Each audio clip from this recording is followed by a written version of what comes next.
All right, welcome to another. Hey Neighbor. What are you doing? So it's a Valentine's Day edition of Hey Neighbor. No way. So I thought it would be good for me to interview you this time. So people want to know. Very well played. Very cute. So people want to know some questions about you. So I thought it'd be good if I was the one asking you. What a this month. setup! My creative wife. All right. So a couple questions, David. Okay. People might not know that you're an avid reader, but I do. So what book are you reading right now? I am an avid reader. I'm reading Love by Jay Shetty right now. I just ordered it. It's just come out. It's a great book, and it talks about conceptually that people need to be loved. They aspire for love in their life. They like to give love. They like to receive love. But to your point about me being an avid reader, I think it's important to note, like I read the couple papers in the morning, and I learned that from my father. I would give credit to my dad. And if you think back like the early 80s, the father sitting there reading a newspaper, and he gave me great advice that I always think about, which is if you can just read the first page of each section, you can get along with anybody. If you have a joke, people really like you. And he used to always say that to me. Also, I find that reading calms my brain down. Mm-hmm. I feel like it really, everybody wants to be educated. I love reading. I love ascertaining new information. But reading, in today's day and age, it calms my brain down. It gives me space from the busyness. Yeah. So, yeah. Good. So another thing that we've been doing lately on the theme of Valentine's Day is our Wednesday dates. Yes. So we started that about 2 years ago. What has been your favorite Wednesday date? Oh God, you're putting me on the spot. Well, let's tell everybody what is our Wednesday dates. Okay. So I'll go. Okay. I think we had trouble, like so many couples, making date night. Yep. We were so busy with the kids, and it was like, we had good intentions, but it just didn't happen. So at the recommendation of a friend, he said, why don't you do date morning? So we then scheduled, the first Wednesday of the month is date morning. The second Wednesday of the month is date afternoon, which is like a lunch or something. And then the third Wednesday is date night. And the fourth Wednesday, we have off from each other. Yes. So we've created amazing memories. If you think about it, that's 36 things. In the beginning of this year, we wrote down a list of cool things that we want to do, and then we can fill in the boxes. One thing that I've learned from this that makes dating great is to pair the date, like an outdoor activity paired with an indoor activity, like a dinner or something like that.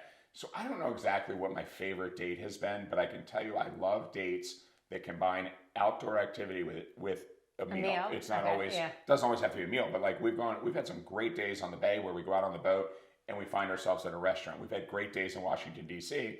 where we've exercised and then found a cool casual restaurant. Mm-hmm. So thematically, I like those kind of dates where you're pairing two activities. Mm-hmm. How about you? So I think there's been a couple that I've really, really enjoyed. And I was thinking that the one that you planned, a couple of them really stick out in my mind, but the one that you planned that's been my favorite is when we did the cooking in Bethesda, cool. And then we had dinner at Summer House. And the favorite one that I've planned so far is we had dinner at Olivia's in D.C., and then we saw Love Actually at the Smithsonian. That was amazing. I agree, that was amazing. But you used a key word that we've been married for 18 years. Mm-hmm. We've been together for obviously much longer than that.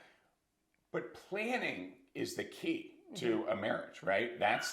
People say it's hard work. I would say, I think you replace work with planning. It's hard planning. You got to find time. You got to manage it. And I love our Wednesday dates because it's on the calendar. It's planned. We're committed to it. Nothing interrupts it.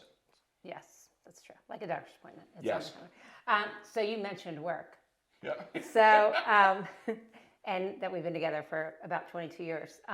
We've worked together for about 5 years. Enough. And in that time, you fired me. I've quit. And now we're on round 3. So I have enjoyed. Third time's a charm. I know. So I have enjoyed working with you for a couple reasons. Number one, the flexibility while raising 3 kids. So that's been great.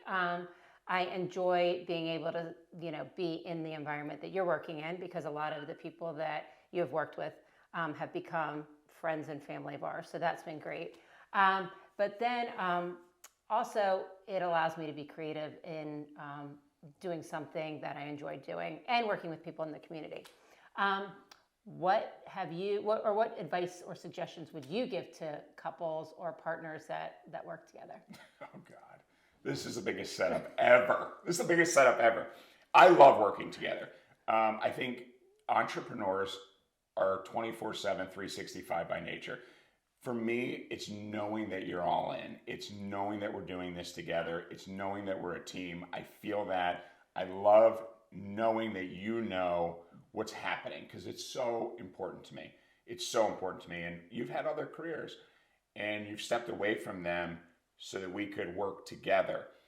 And there's no way in the world that we would ever get to where we are if we hadn't done it together. Individually, I never would have gotten to where we are professionally without your help, without your partnership, without your support.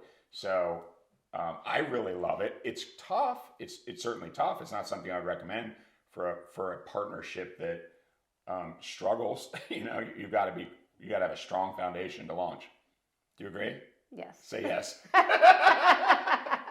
Will I get fired? Yeah, maybe. Okay, and then a little bit of fun here. A lot of people know that you're a big golfer, and that you. Some people might not know that you are a rater for Golf Digest. Yep. In that role, what has been your favorite course that you've ever rated?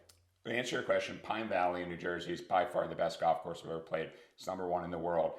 And for anybody that doesn't know, Golf Digest, the magazine, has a top 100 golf course. So it's like Zaggett's rates restaurants. I'm a rater for Golf Digest, and there's somewhere around 25 raters in the state of Maryland. I'm very proud to be on that panel. I take it very seriously. It's an honor to go play the best golf courses in our state, in our country. And it's neat. It's just really fundamentally cool to understand the game from a different lens and to understand how to look at a golf course and evaluate it. So yes, you're right. I'm a big golfer. I'm kind of a golf nerd and really love the architecture of the old golf courses.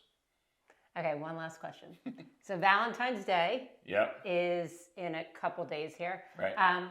Where would you recommend a good place for a date in Annapolis for dinner? Again, I think that the best dates are paired dates.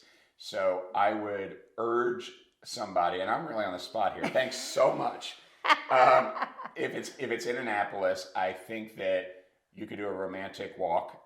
I find the most romantic spots in Annapolis are around State Circle. They're a little bit off of Main Street, so possibly find yourself doing something around State Circle, Maryland Avenue, going for a walk. Maybe do a historic Annapolis tour with those people that dress up like the colonial people. You can find that at Watermark. That would be fun to do. And then go to a quaint restaurant. I wouldn't go to a tourist trap. I'd probably go to Harry Brown's, something like that in the evening. I love the second level of Harry Brown's, looking up at a lighted state house. I think that would be an incredibly romantic night. And I should have mentioned, I would definitely buy flowers from the flower guy on Church Circle, right? Yeah. Yeah, so I'd support him during the day, then go for a walk or a tour and end at Harry Brown's. How's that sound? Great. All right. Well, thank you, neighbor. You're a great neighbor. This was funny. Well played. All right.